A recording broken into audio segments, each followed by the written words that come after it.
샬롬. 예쁜 우리말 사전 10번째. 곱게 푸르게 자라요. 첫 번째, 푸새와 남새.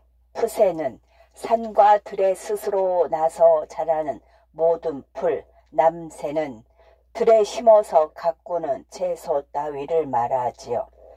산과 들에는 풀과 푸성귀가 스스로 자랍니다. 그런 것을 푸새라고 하지요. 자풀이 무성한 거친 땅을 푸설이라고 하는데 이 말도 푸새에서 갈라진 말입니다. 또 논밭에 난 자풀을 뽑거나 베어내는 일은 푸새 다듬이라고 하지요. 푸새는 지천에 흔하게 널려있는 풀이랍니다.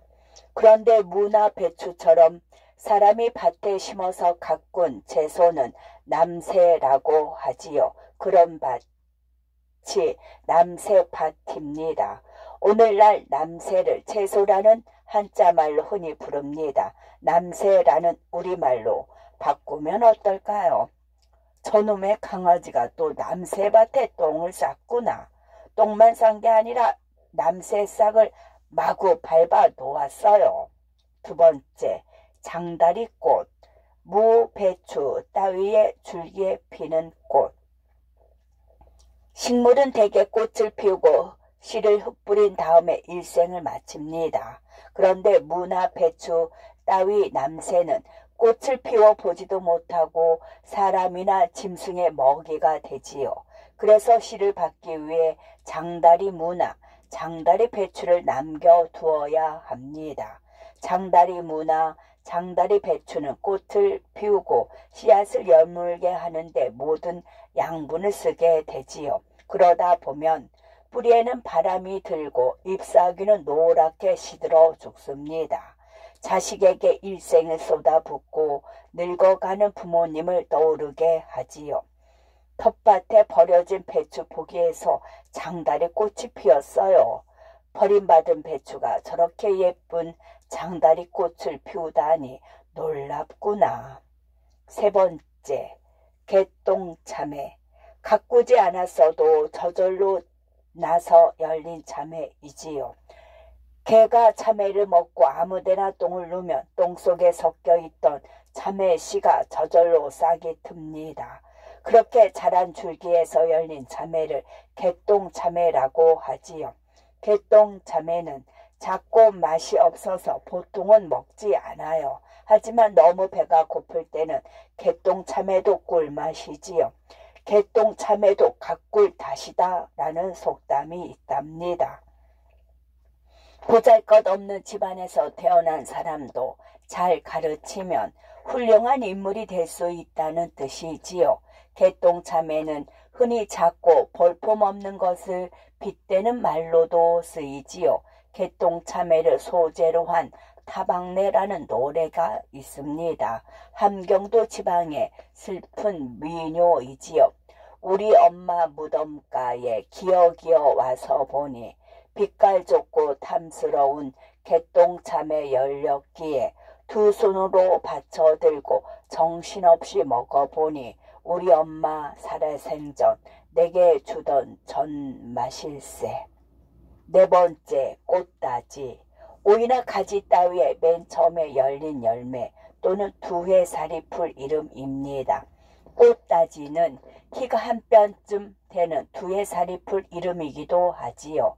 뿌리에서 나온 잎이 방석처럼 땅에 깔립니다. 우리 땅, 양지 바른 산이나 논밭, 마당이나 운동장 구석에서도 볼 수 있지요. 꽃다지 어린 수는 나물로 무쳐 먹기도 합니다. 달래, 냉이와 함께 동요에도 나오는 봄꽃이지만 사람들은 꽃다지를 자풀로 여기지요. 오이, 가지, 참외, 호박 따위에서 맨 처음에 열린 열매를 말하는 꽃다지는 꽃다지가 바뀐 말입니다. 피어있던 꽃을 닫으면서 열매가 맺힌다는 뜻이지요. 개나리, 미나리, 꽃다지는 봄에 왜 노란 꽃을 피울까? 노란색을 보면 마음이 즐거워지거든요. 다섯 번째, 버즘나무와 방울나무. 버즌 나무는 프라타너스 나무의 우리말 학명이고 방울나무는 프라타너스 나무를 북한에서 부르는 말입니다. 버즘나무에서 버즘은 버짐의 사투리입니다. 살갗이 하얗게 되는 피부병을 말하지요. 플라타너스 나무 껍질이 버짐처럼 보여서 생긴 이름입니다. 그래서 버즘나무는 잘 쓰이지 않지요. 버즘나무를 북한에서는 방울나무라고 합니다. 버즘나무보다 더 재미있는 이름이지요. 방울나무는 높이가 20에서 30m나 되는 큰 나무입니다. 아무 데서나 잘 자라고 넓은 이파리가 무성하지요. 가을에는 탁구공만한 갈색 열매가 방울처럼 맺혀서 방울나무라고 부릅니다. 학교 운동장 구석이나 공원 주변 또 길섭의 가로수로도 흔하게 볼 수 있답니다. 저 방울나무 아래서 딱지치기 하자. 그러다가 열매가 머리에 떨어지면 어떡해? 6번째, 나무초리와 우듬지. 나무초리는 나뭇가지의 가느다란 끝부분이고 우듬지는 나무의 맨 꼭대기에 있는 줄기, 우죽의 꼭대기 끝입니다. 나무의 우듬지는 하나지만 나무초리는 여럿입니다. 초리는 회초리, 눈초리와 같이 길고 가느다란 것을 나타내지요. 짐승에는 꼬리가 있고 새에게는 꽁지가 있듯이 나무 가지마다 초리가 있답니다. 나무 줄기의 꼭대기 부분은 우듬지, 나무가지의 가느다란 끝 부분은 나무초리이지요. 우듬지는 나무의 우두머리입니다. 한편 대나무 따위의 우두머리에 있는 가지는 우죽이라고 부릅니다. 큰 나무의 우두머리는 우듬지, 작은 나무의 우두머리는 우죽이라고 할 수 있지요. 방울나무 우듬지에 망국기가 걸려있네. 뒤쪽 나무초리에 종이연도 걸려있어. 7번째, 보굿. 굵은 나무 줄기에 비늘같이 붙어있는 두꺼운 껍데기입니다. 늙은 소나무 밑동을 보면 금이 쩍쩍 벌어져 있어요. 물고기 비늘 모양의 굵은 껍데기가 조각조각 더덕더덕 붙어 있지요. 힘을 주어 잡아떼면 그 껍데기가 한 조각씩 떨어져 나오는데 그 떨어져 나오는 껍데기를 보굿이라 합니다. 보굿은 늙은 나무에서 볼 수 있어요. 오랜 세월의 흔적이니까요. 보굿은 가벼워서 물에 잘 뜹니다. 그래서 고기잡이 그물의 별이줄에 매달아 그물에 뜨게 하는 도구로 썼답니다. 물론 요즘에는 물에 더 잘 뜨는 합성 수지를 주로 쓰지요. 아빠, 보굿으로 배를 만들 수 있어요? 물론이지. 보굿결을 파서 작은 거룻배를 만들어 줄까? 8번째, 꽃보라. 떨어져서 바람에 날리는 많은 꽃잎. 아무리 예쁜 꽃도 언젠가는 떨어집니다. 어떤 꽃은 한 송이씩 차례로 떨어지고 또 어떤 꽃은 수많은 꽃송이가 무더기로 바람에 날려 떨어집니다. 바람에 눈이 날리면 눈보라, 빗방울이 날리면 비보라, 꽃잎이 날리면 꽃보라이지요. 꽃보라는 자연이 만들어낸 멋진 작품입니다. 가끔 사람들이 여러 빛깔의 종이를 잘라 억지로 꽃보라를 만들기도 하지요. 경사스러운 일을 축하할 때 높은 곳에서 종이 조각을 무더기로 뿌리는 것은 꽃보라입니다. 처음 당신을 만나서 벚꽃길을 따라 꽃보라 속을 걸었을 때가 그리워요. 비록 눈보라가 몰아쳐도 그때 그 마음으로 함께 걸어갑시다. 9번째, 아람과 똘기.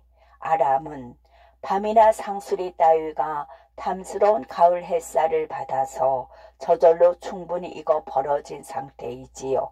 똘기는 채 익지 않은 과일입니다. 가을에 단풍이 물들기 시작할 무렵 반송이가 아람 벌어집니다. 토실토실한 알밤이 곧 튀어나올 듯하지요. 그 위로 탐스러운 가을 햇살이 떨어집니다. 이처럼 밤이나 상수리 따위가 충분히 익어 저절로 떨어질 정도가 된 상태나 그런 열매를 아람이라고 합니다. 똘기를 따먹으면 배탈이 나기 쉽지요. 옛적에는 뜰 앞에 서 있는 감나무, 살구나무, 복숭아나무 따위에 달려있는 똘기를 몰래 따먹고 배탈난 아이들이 많았어요. 똘기는 되게 떫은 맛이 난답니다. 감이 너무 떫어서 못 먹겠어요. 똘기인가 봐요. 그런 똘기는 버려라. 저쪽 숲에 가서 아람 떨어진 알밤이나 주워오자. 10번째, 살사리꽃, 코스모스 꽃의 우리말입니다. 한해살이풀 코스모스는 신이 가장 먼저 만든 꽃이라지요. 가을바람에 하늘거리는 모양이 애잔하고 가냘퍼서 순정, 순결, 진심, 애정을 나타냅니다. 멕시코의 높은 산지에서 건너왔지만 지금은 여름에서 가을 사이에 여러 빛깔의 코스모스를 우리 땅 어디서든 볼 수가 있답니다. 우리나라에 들어온 코스모스를 많은 사람들이 살사리꽃이라고 불렀지요. 하지만 그 예쁜 이름이 표준말로 인정되지는 않았답니다. 국어사전에도 살사리꽃이 코스모스로 잘못된 이름이라고 되어 있거든요. 우리가 자꾸 서서 예쁜 꽃 이름 하나를 살려야겠지요. 살사리꽃을 몇 송이 꽃봉에 꽂아 두었는데 한나절도 안 되어 시들어 버렸어요. 살사리꽃은 너무 연약해서 꺾으면 금방 시들어 버리지. 기쁨이의 일기. 할머니는 오늘 냄새를 가꾸는 텃밭 귀퉁이에 봉숭아 씨를 심으셨다. 여름에 예쁜 봉숭아 꽃이 피면 손톱에 봉숭아물을 들여야겠다. 겨우내 할머니가 밭은 기침을 하시는 동안에 텃밭 언 땅에서는 장다리꽃 방울이 꿈틀거리고 있었던 것이다. 뒷산 언덕 아래 양지 바른 곳에 하얀 찔레꽃이 피었다. 노란 보리밭 귀퉁이에 개똥참외 한 그루가 자라고 있다. 아파트 놀이터 구석에 노란 꽃다지가 피어 있었다. 나는 친구들과 놀다가 그만 꽃다지를 밟고 말았다. 마음이 아팠다.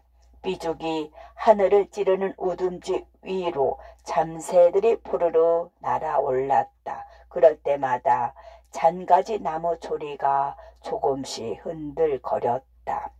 그 시골 학교 운동장 구석에는 밑동이 굵은 방울나무 몇 그루가 있었다. 방울나무 가지 끝에는 운동회 때 매달았던 망국기 몇 장이 아직도 매달려 있었다. 할머니는 보구처럼 거친 손바닥으로 내 등을 쓸어주셨다. 가렵던 살갗이 시원해졌다.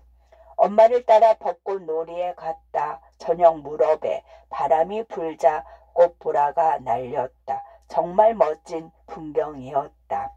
가을을 주제로 그림 대회가 열렸다. 나는 도화지 위에 아람 벌어진 밭나무를 정성껏 그렸다. 상은 받지 못했지만 즐거운 하루였다.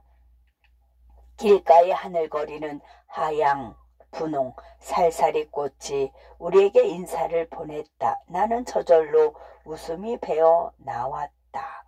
끝.